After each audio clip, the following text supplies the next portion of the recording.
चलिए बच्चों, क्लास को स्टार्ट करते हैं। आज का जो टॉपिक है हमारे पास, इसमें हम पढ़ेंगे इंट्रोडक्शन आपका। बेसिकली ये जो टॉपिक है हमारा, ये दो जगह कवर हो जाता है आपके पास। अगर मैं जी दो सब्जेक्ट आते हैं, एक इंस्ट्रूमेंटेशन एक मेजरमेंट, तो दोनों के ही इंट्रोडक्शन में ये आ जाता है। तो चलिए हम सीधा पॉइंट्स पे आते हैं। अब आपके पास मैं आपको ऑलरेडी प्रीवियस लेक्चर में बता चुका हूं मेजरमेंट होता क्या है। बेसिकली होता है हमारे पास नोन क्वांटिटी की अननोन क्वांटिटी की नोन क्वांटिटी के साथ कंपैरिजन करना है, मेरा मेजरमेंट कहलाता है। ठीक है, तो जैसे कि हमारे पास ये दो प्रकार का मेजरमेंट होता है। ठीक है, तो मैं इसमें लिख सकता हूं, आप भाई अपने वो कॉपी पेन उठा लीजिएगा नोट्स के लिए। ठीक है, तो इसमें क्या लिखोगे, मेजरमेंट क्या, यह वह प्रोसेस है जिसमें हम अननोन, जिसको मेजर करना है, यानी कि उस क्वांटिटी को अननोन क्वांटिटी बोलते हैं। ठीक है, और फिर नोन क्वांटिटी यानी कि जो हमारे पास फिक्स रहती है उसके साथ कंपेयर करते हैं। ठीक है, जैसे कि मान लो आपको 5 किलो आलू तोलने हैं, सिंपल सी बात है। तो 5 केजी को आप एक तरफ रखते हो, आपको उनका वेट नहीं पता है, फिर नॉन क्वांटिटी जो कि आपके पास वेट रहता है उसको साइड में रखते हो। हाँ, जब उसके बराबर हो जाता है तो 5 केजी जो वेट था वो आपके पास क्या है, नॉन क्वांटिटी, और वो जो मेजरिंग करना है वो आपके पास अननोन क्वांटिटी है। ठीक है, तो ये हो जाता है मेजरमेंट कहलाता है। ये आपका दो प्रकार का होता है भाई, आपके पास प्राइमरी मेजरमेंट और दूसरा सेकेंडरी मेजरमेंट। तो प्राइमरी जो मेजरमेंट होता है भाई, उसको क्या कहते हैं, प्राइमरी मेजरमेंट में भाई लिख लो ये पॉइंट्स। प्राइमरी मेजरमेंट वो मेजरमेंट होता है जिसमें हम क्वांटिटी को बिना बदले डायरेक्टली कंपेयर करते हैं या डायरेक्टली मेजर करते हैं, उसको प्राइमरी मेजरमेंट कहते हैं। तो जो मैंने बोला है नोट डाउन कर लेना भाई आप, क्योंकि यहां लिखवाऊंगा तो बहुत ज्यादा टाइम होगा, और रिकॉर्डिंग या इसमें डिजिटल क्लास का ये फायदा है, जो हम बोलते हो आप रोक के पॉज करके लिख सकते हो। ठीक है, तो सीधा किया जाता है। जैसे भाई मान लो मेरे को 5 मीटर का मेजरमेंट करना है, तो 5 मीटर आप कैसे नापते हो, स्केल से ही तो नापते हो ना भाई। आपको 5 मीटर कपड़ा काटना है तो कैसे नापोगे, आपके पास 1 मीटर का स्केल है ये। ठीक है, 1 मीटर स्केल है मान लो, है ना, 1 फीट का है। तो इसको भाई हम यहां से एक ये लगाओगे, दूसरा ये लगाओगे, तो डायरेक्टली कंपैरिजन हो रहा है ना इसमें। तो इसमें किसी भी क्वांटिटी को किसी दूसरे में बदलना नहीं पड़ रहा है। तो इस प्रकार के जो मेजरमेंट होता है मेरे पास, वो क्या कहलाता है, मेरे पास प्राइमरी मेजरमेंट कहलाता है भाई। ठीक है, इसी में हमारे पास एग्जाम्पल अगर इसके आ जाए, हमारे पास लेंथ को नापना लिख लेना, जैसे कि लेंथ को नापना। ठीक है, वेट को नापना, वेट को नापना, ये सब क्या है, इसके आपके उदाहरण है, किसके, प्राइमरी उसके। ठीक है, या फिर एक और आ जाता है कलर की इंटेंसिटी को नापना, कलर की इंटेंसिटी को नापना। ठीक है, तो भाई कलर की इंटेंसिटी भी तो आप कलर से ही कंपेयर करोगे ना कि कैसा है क्या क्या नहीं है। ठीक है, तो अब सेकेंडरी मेजरमेंट, तो भाई थ्योरी क्या लिखोगे इसमें कि इस प्रकार के मेजरमेंट में हम जो मेजर की जाने वाली क्वांटिटी है उसको डायरेक्टली कंपेयर करते हैं, वो कहलाता है मेरे पास प्राइमरी मेजरमेंट।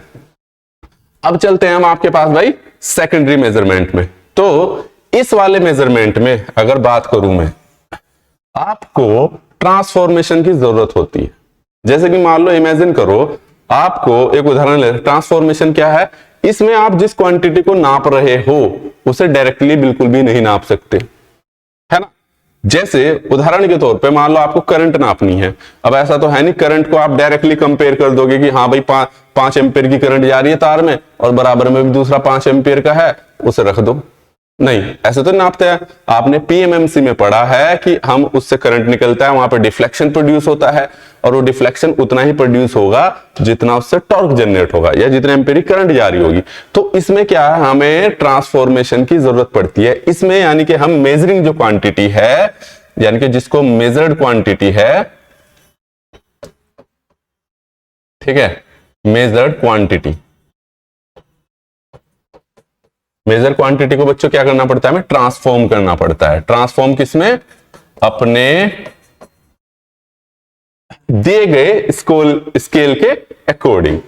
ठीक है, जैसे हमारे पास तो इसके एग्जाम्पल क्या हो गया, एग्जाम्पल वोल्टमीटर भी हो गया भाई। क्या आप वोल्टमीटर को डायरेक्ट नापते हो कि हाँ भाई इतनी वोल्टेज है, कंपैरिजन। ठीक है, एमीटर भी हो गया।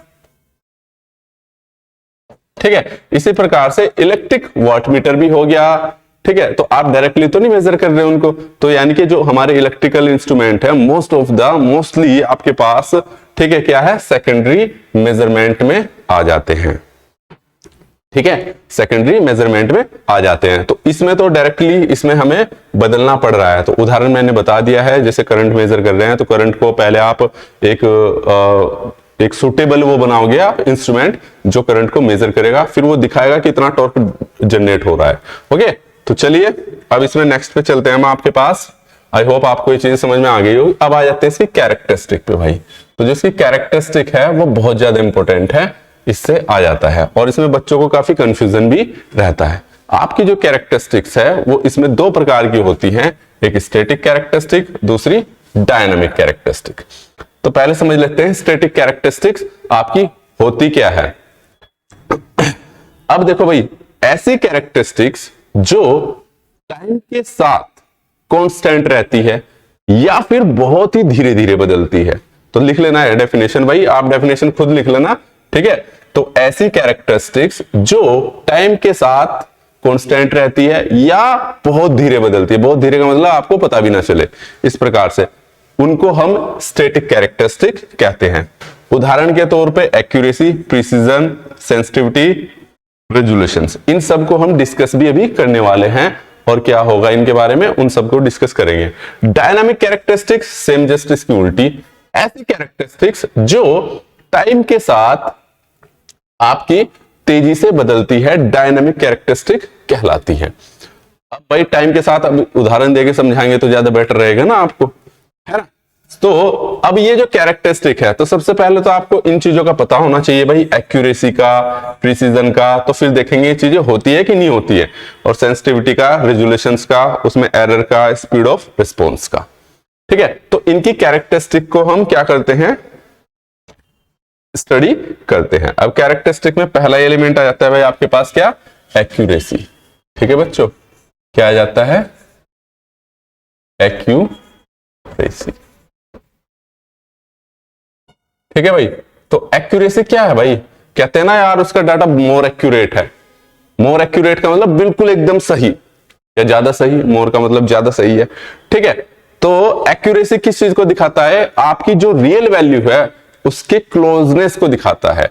यानी कि आप अगर किसी वोल्टमीटर से वोल्टेज नाप रहे और उसकी ट्रू वैल्यू एग्जैक्ट हमें पता 250 वोल्ट है, लेकिन आप मेजर वो कर रहे हो, मेजरमेंट कर रहे हो, एक में 248 वोल्ट आ रही है, एक में 255 वोल्ट आ रही है, तो ज्यादा क्लोज कौन सी है आपकी, 248 वोल्ट वाली। ठीक है, यानी कि वो मोर एक्यूरेट इंस्ट्रूमेंट रहेगा कंपेयर टू दूसरे के में। तो यानी कि लिख सकते हो आप, यह है, ठीक है, ट्रू वैल्यू की क्लोजनेस को शो करता है। तो भाई मैं आसान भाषा में लिखवा रहा हूं, किताबी लैंग्वेज तो बिल्कुल क्लोजनेस को शो करता है।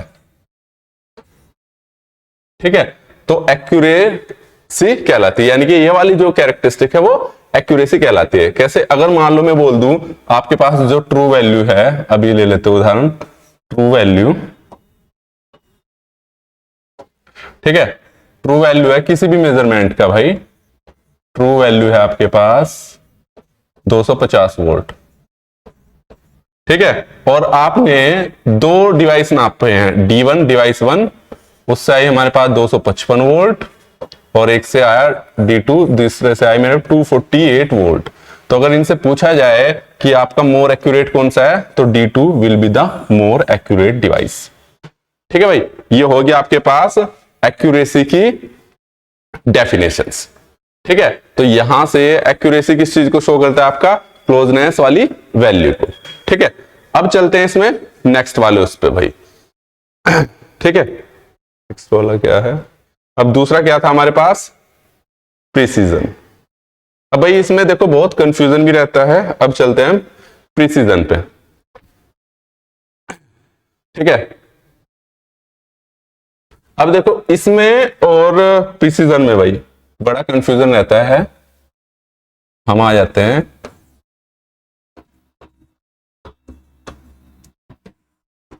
ठीक है, प्रिसीजन होता क्या है इस पे।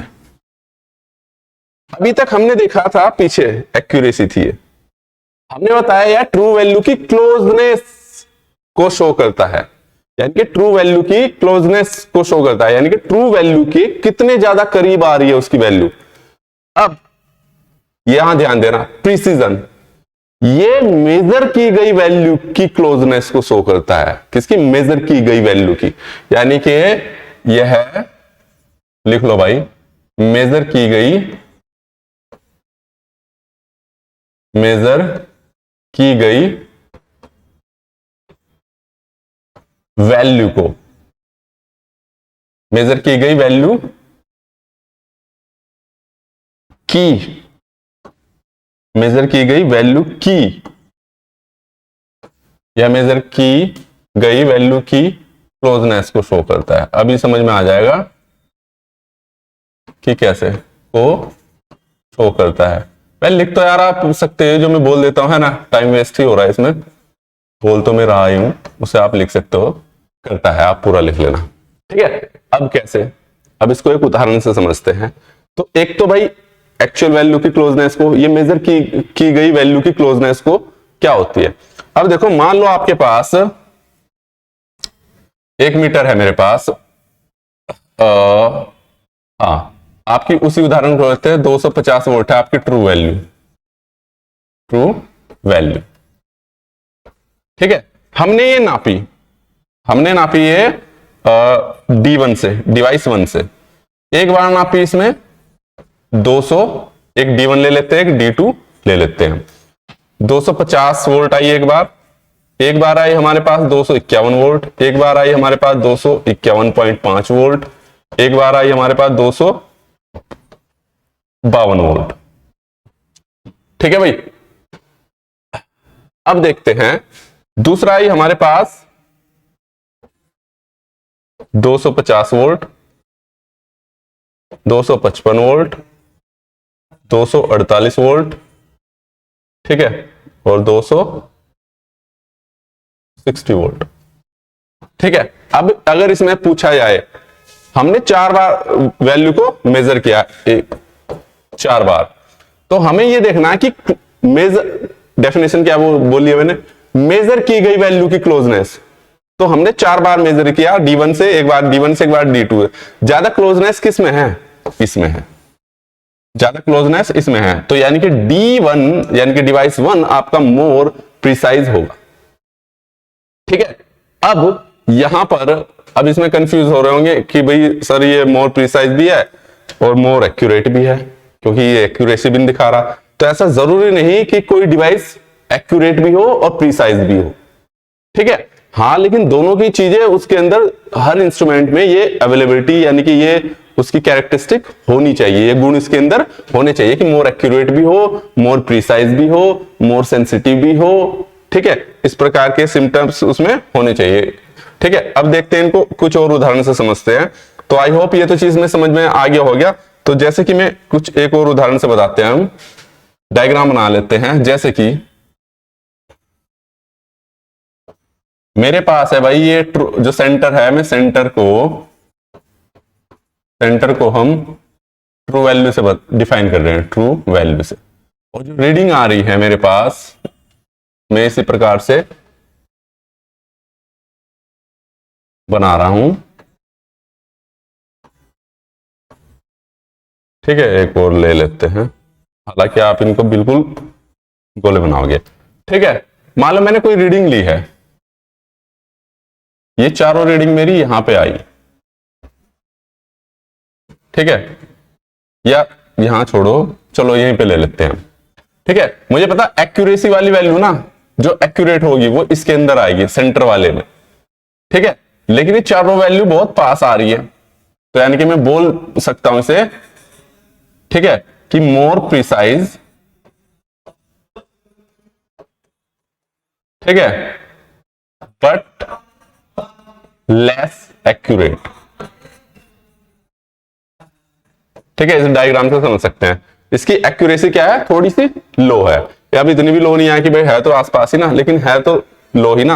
अब इसी चीज को अगर मैं बात करूं, मेरे पास ये चारों रीडिंग मेरी यहीं आ रही है, 4 बार रीड किया मैंने और चारों रीडिंग बिल्कुल ट्रू वैल्यू के, तो ये क्या हो गया मेरे पास, मोर एक्यूरेट, यानी कि एक्यूरेट भी ठीक है भाई, ये बढ़िया है, और मोर प्रिसाइज भी है।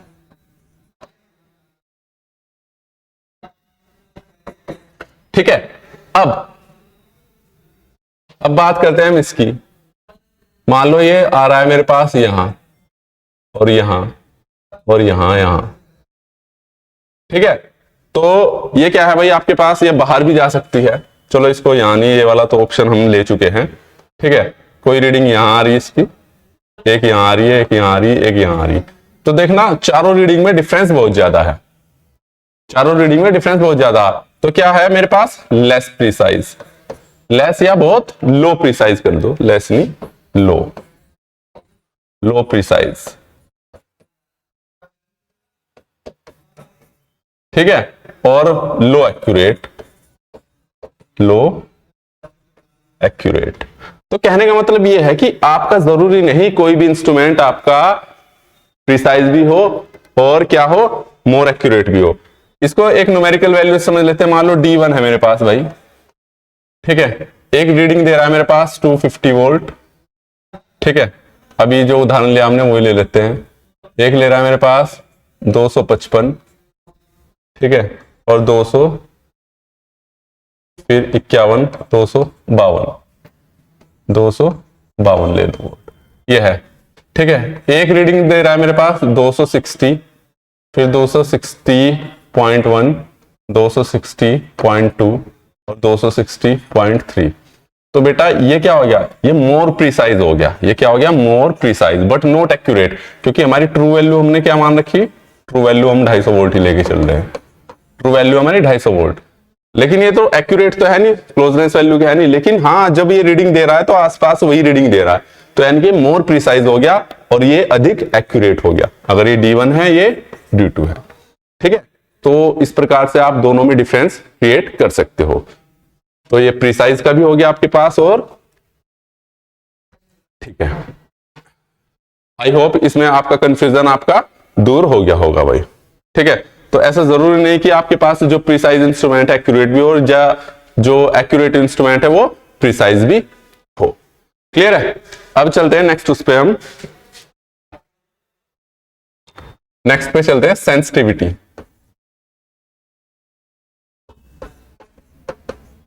सेंसिटिविटी ये भी थी आपके पास भाई।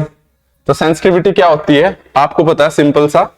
सेंसिटिविटी आपके पास, it is the ratio of, मैं डायरेक्ट लिख दे रहा हूं, ठीक है, ratio of change in output, यह है change in output divide by change इन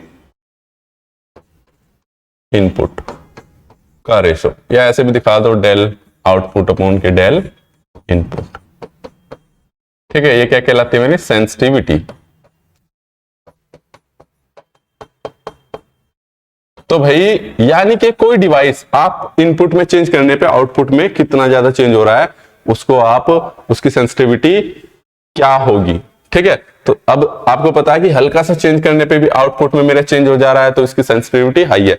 अब देखा जाए तो अगर इंस्ट्रूमेंट है हमारा, क्या होना चाहिए भाई, मोर एक्यूरेट भी होना चाहिए, मोर प्रिसाइज भी होना चाहिए, उसकी सेंसिटिविटी भी बहुत हाई होनी चाहिए। क्यों, आपने हल्का सा चेंज किया तो भाई आउटपुट में आपको दिखना चाहिए ना। अगर आपने इधर इधर इधर से चेंज कर दिया और आउटपुट में आपको दिख नहीं रहा, तो सेंसिटिविटी का क्या फायदा उसका। ठीक है, तो change in output voltage upon change in, it is the ratio of output voltage upon input voltage. तो ये हो गया आपके पास सेंसिटिविटी। ठीक है, अब आ जाते हैं हम एक और पे, रेजोल्यूशन। ये भी एक इसकी कैरेक्टरिस्टिक्स है भाई। इनमें बच्चे काफी कंफ्यूज भी रहते हैं। तो ये रेजुलेशंस है क्या। ठीक है, तो रेजुलेशंस को हम बताया आपको, उसकी सब चीज हम उदाहरण से ही समझ रहे हैं इसमें।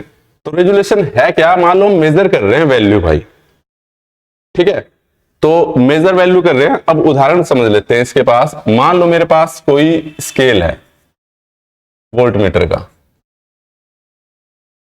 वोल्ट मीटर, तो इस पे रीडिंग बेटा कैसे होगी? ये मान लो 5 वोल्ट है, ये 10 वोल्ट है, ये 12 वोल्ट है, ये सॉरी 10 नहीं 15 का ले लेना, 20 वोल्ट है। चलिए ये हो गया, 5 वोल्ट है, 1 2 3 4, 1 2 3 4 है ना, 1 2 3 4, तो 5वां वो है। अब मान लो मैं इसमें इस स्केल में मेरे पास ये वाला जो रीडिंग है, ये वाला, ये किसको दिखा रहा? 1 वोल्ट को। यहाँ पे 1 वोल्ट होगा, यहाँ पे 2 वोल्ट होगा, यहाँ पे 3 वोल्ट होगा, तो हर एक को दिखा रहा। जब मेरे पास पॉइंटर यहाँ पे होगा तो यानी कि मैं 1 वोल्ट को शो कर रहा होगा, इस पे होगा तो 2 पे, इतना तो आपको पता ही है। अब लेकिन अगर मैं बोल दूं इसको 2.4 रीड कर भाई, तो पॉइंटर आएगा तो इसके के बीच में, बट क्या एक्यूरेट रीडिंग दे पाएगा वो 2.4? नहीं, क्योंकि जो इसका रेजुलेशन है स्केल पे वो केवल 1 वोल्ट का है। वो किसका है? 1 वोल्ट का है। तो इसमें जो हमारे पास डिफरेंस है रीडिंग के बीच का, वो कितना है? 1 वोल्ट का है। तो रेजुलेशन आपका जितना ज्यादा कम होगा उसकी रीडिंग उतनी ही अच्छी होगी, यानी कि स्केल पे दर्शाता है ये। बेसिकली स्केल पे वह मिनिमम क्या बोलते हैं यूनिट जिसको वो दिखा रहा हो, वो क्या कहलाता है? रेजुलेशन कहलाता है भाई। ठीक है, या फिर इसको बोल सकते हैं हम इस प्रकार से, तो भाई इन दोनों के बीच की डिफरेंस, यानी कि या इंस्ट्रूमेंट के द्वारा वह छोटी से छोटी वैल्यू जिसको इंस्ट्रूमेंट मेजर कर सकता है, वो उस इंस्ट्रूमेंट का रेजुलेशन कहलाती है। अलग अलग डेफिनेशन आप बना सकते हो, क्योंकि छोटी छोटी वैल्यू क्या 1 वोल्ट रीड कर रहा है। अब ऐसा तो है नहीं कि यहाँ पॉइंट नहीं कर सकता, हाँ कर सकता है सर, बट वो क्या मोर एक्यूरेट होगा? नहीं होगा वो। ठीक है, यहाँ पे हमें साफ साफ पता चलेगा पॉइंट यहाँ पे और यहाँ पे, हल्का फुल्का डिफ्लेक्शन हमें पता नहीं चलता है उसमें। तो यानी कि रेजुलेशन किसका अच्छा होगा? जिसका आपके पास जितने उसमें दे रखे होंगे। इनको स्केल में भी समझ सकते हैं। स्केल में जैसे कि आपके पास कोई स्केल है, स्केल पढ़ा है आपने, तो उसमें क्या होता है आपके पास स्केल में भाई ये सेंटीमीटर है, 1 सेंटीमीटर 2, फिर उसमें मिलीमीटर देख रखते हैं हम 8 10, 1 2 3 4, तो मिनिमम वो किसको रीड कर सकता है? 1 mm को। उससे ज्यादातर क्या है आपके पास? मिनिमम स्केल क्या है? 1 mm। यहाँ पे क्या था? 1 वोल्ट। तो ऐसे ही हर एक उसका आपके पास एक मिनिमम वो रहता है अमाउंट जिसको वो रीड कर सकता है। इसी को क्या बोल देते हैं भाई? रेजुलेशन बोलते हैं। ठीक है भाई, तो यानी कि इसमें हम बोल सकते हैं कि डेफिनेशन अब आप अपने कोडिंग बना सकते हो, मैंने उदाहरण देके समझा दिया है। या हम कोई भी 2 उसके बीच का डिफरेंस है आपके पास, 2 रीडिंग के बीच का डिफरेंस है, वो डिफरेंस कितना मिनिमम होगा उसके भी रेजुलेशन बोल देते हैं। ठीक है भाई, अब आ जाते हैं हम एक और, इस पे होता है डेड जोन।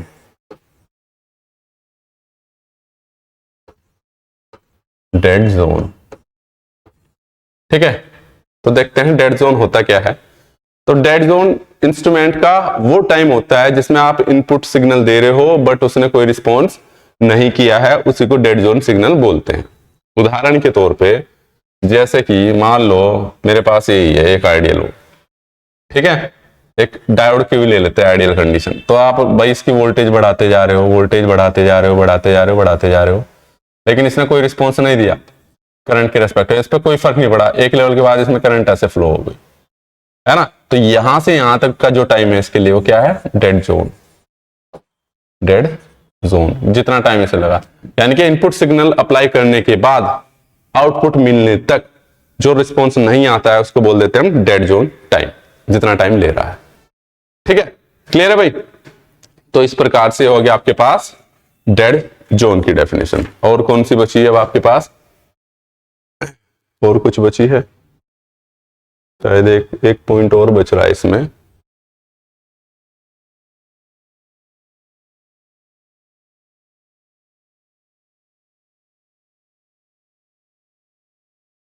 चलिए ठीक है, तो यहां पर बस आपकी ये क्लास कैरेक्टरिस्टिक वाली समाप्त होती है।